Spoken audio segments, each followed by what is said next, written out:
তো দেখো আমি রান্না টান্না করে স্নান করে নিয়েছি, নিয়ে হালকা পাতলা রেডি হয়েছি, মানে রেডি মানে কি ওই যেমন থাকি আর কি। তো এখন কথা হচ্ছে 1 মাস আগে যখন স্বাদ হয়েছিল তখন কানেরটা না খুলে রাখতে হয়েছিল। তো 1 মাস আর কানেরটা পরিনি, মাঝখানে আমার কাকা শ্বশুর মারা গেছিলো, তো ওই জন্য আর আলমারিতে হাত দিইনি। তো এই কয়েকদিন আগে তার কাজ হলো, মানে কীবার কাজ হলো রে, তো শনিবার রবিবার না, এই সামনে শনি রবিবার কাজ হলো। তো এখন তো আর কানেরটাকে আমাকে পরে নিতে হবে, কানটা ফাঁকা আছে, ব্যথাও লাগছে, ব্যথা ব্যথা লাগছে। অনেকদিন পড়িস নি না ওই জন্য। হ্যাঁ, তো যাই হোক অনেকদিন কানেরটা পরা হয়নি হয়তো, ওই জন্য ব্যথা ব্যথা লাগছে। আর সবসময় যেটা পরে থাকি সেটা না পরলে না যেন কেমন ফাঁকা ফাঁকা মনে হয়, ঠিক আছে। হ্যাঁ,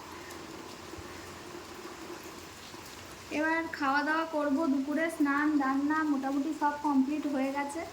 তো এবার সবাই খাবো, স্নান করছে সবাই, স্নান করে নিক, নিলে খাবো।